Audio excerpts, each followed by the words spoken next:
Hello everyone, welcome back to my channel Yashika Mehta. स्वागत है आप सभी का मेरे यूट्यूब चैनल पर। And the topic that we will going to cover today is synonyms. Yes guys, synonyms को हम हिंदी में कहते हैं समानार्थी शब्द या फिर हम इन्हें पर्यायवाची शब्द भी कहते हैं। एक्चुअली ये वाला जो पार्ट है ये अनसीन पैसेजेस के पॉइंट ऑफ व्यू से बहुत ही ज़्यादा इंपॉर्टेंट होने वाला है। बिकॉज अनसीन पैसेजेस में आपसे अक्सर पूछा जाता है कि इसका सिनोनिम क्या है या फिर इसका समानार्थी शब्द क्या है, तो उसके लिए आपको सिनोनिम्स पता होने चाहिए। आज के इस वीडियो में हम बात करने वाले हैं सिनोनिम्स क्या होते हैं, और बहुत सारे सिनोनिम्स देखने भी वाले हैं जो अक्सर पूछे जाते हैं एग्जाम्स के अंदर। सो गाइस, वीडियो को एंड तक देखना, और अगर वीडियो अच्छा लगे तो कमेंट करना और लाइक करना बिल्कुल भी मत भूलना। ओके, और अगर आप मेरे चैनल पर नए हैं तो please go and subscribe to my channel. Let's move to the video, guys.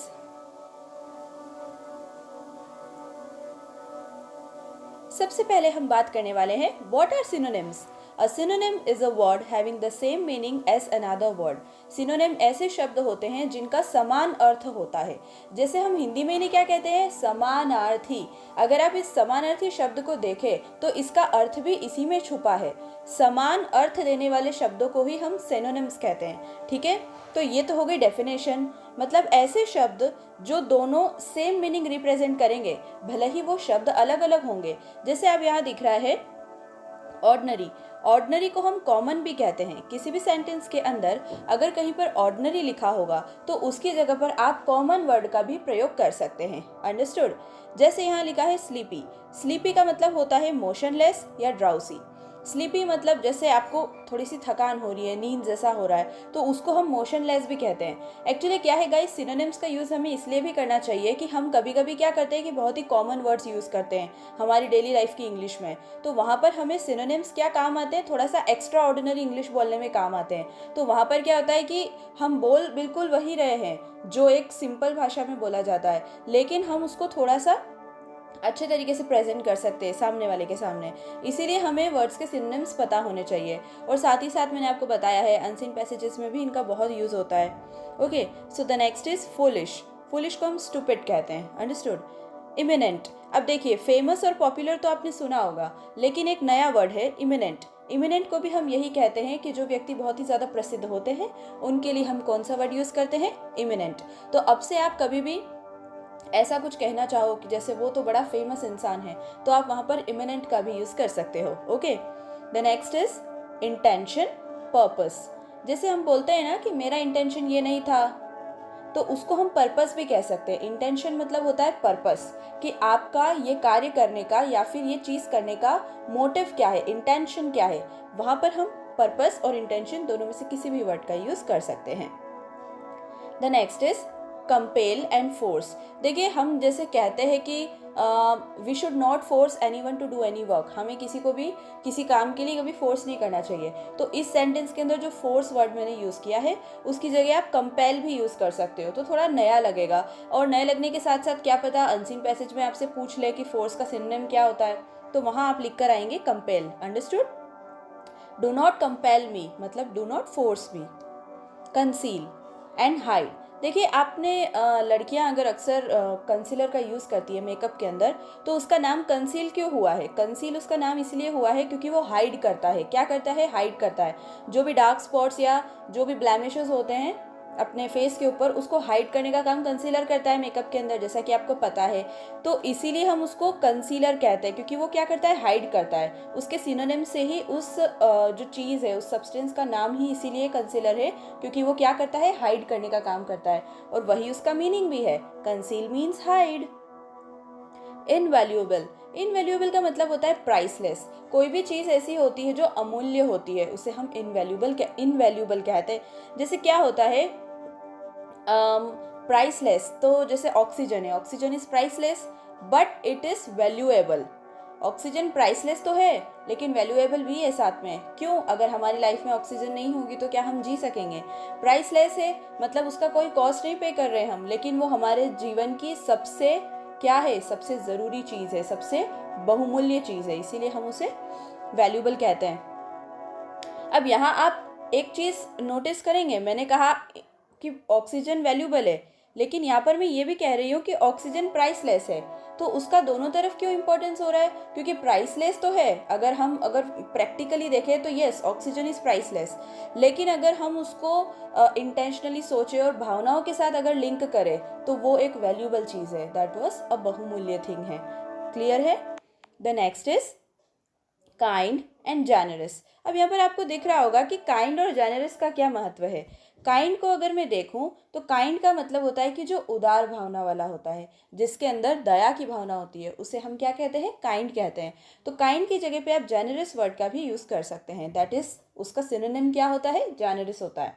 And आपसे एंसिंग पैसेज जो होता है, एंसिंग पोएम होता है, उसके अंदर कभी कभी ऐसा वर्ड आ जाता है जेनरस, तो जेनरस का आपको बताना है कि जेनरस का सिनोनिम क्या है, तो आप क्या लिख कर आएंगे? काइंड। कभी कभी क्या होता है कि अक्सर इजी वर्ड्स होते हैं लेकिन हम उनका जो सिनोनिम है वो नहीं बता पाते हैं, इसीलिए आपको इन वर्ड्स को ध्यान में रखना है, क्योंकि ये ऐसे वर्ड्स हैं जो अक्सर आपको पूछे जाते हैं किसी भी एग्जाम के अंदर, और ये तो आपको पता ही होने चाहिए because these are the most commonly used words. Understood? Okay, so हम नेक्स्ट बात करते हैं। The next is mysterious. Mysterious का क्या हो जाएगा? अननोन। मिस्टीरियस मतलब होता है रहस्यमयी, तो कोई भी चीज़ रहस्यमयी होती है मतलब वो अननोन होती है, किसी को पता नहीं होती है, इसीलिए तो वो रहस्यमयी है। मिस्टीरियस का मतलब होता है अननोन, और यही इसका सिनोनिम होता है। The next is enough, plenty.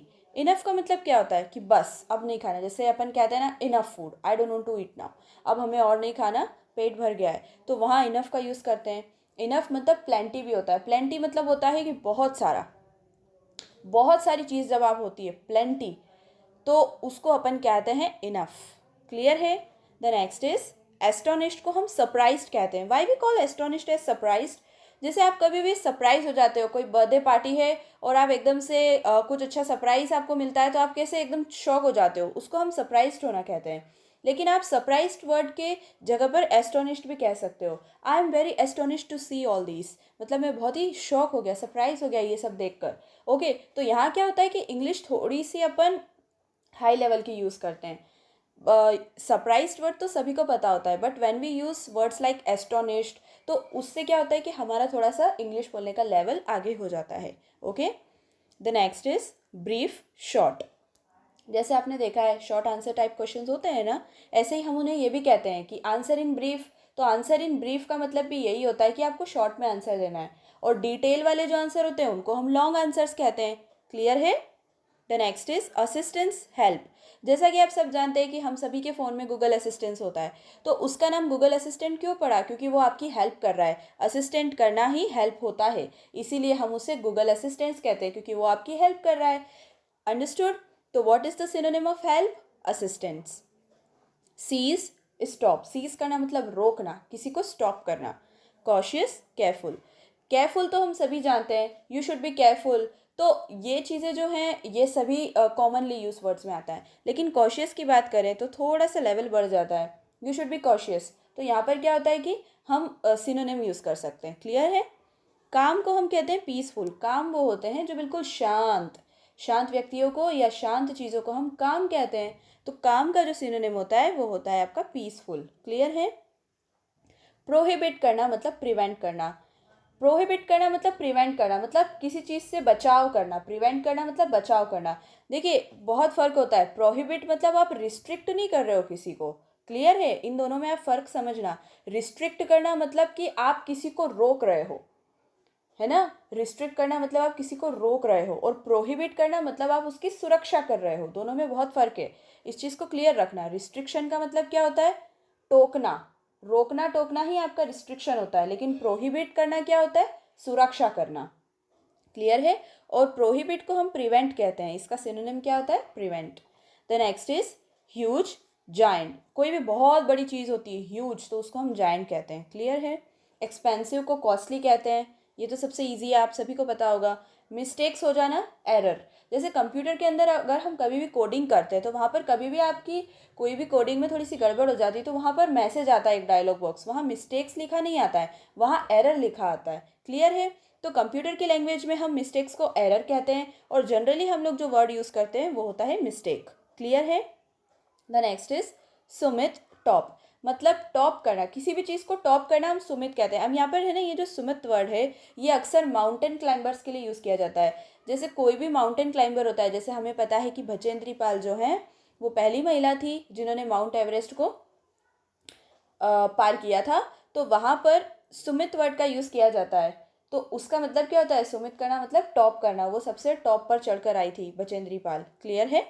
Recollect, remember, मतलब रिमेंबर करना, किसी चीज़ को याद करना, उसी को हम रिकलेक्ट करना कहते हैं। क्लियर है। अब यहाँ पर आप ध्यान रखना कि रिकलेक्ट को ही रिमेंबर कहते हैं, कंफ्यूज मत हो जाना। रिकलेक्ट मतलब कोई कलेक्ट कर रहे हो आप कोई चीज़, ऐसे नहीं होता है। रिकलेक्ट का मतलब होता है रिमेंबर करना, मतलब याद रखना।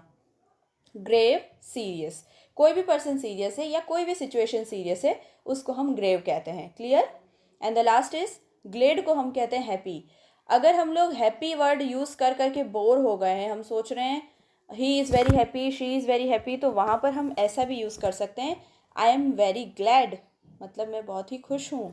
तो ग्लेड को ही हम क्या कहते हैं, हैप्पी कहते हैं। आई होप कि आपको सिनोनिम्स बहुत ही अच्छे से क्लियर हो गए होंगे।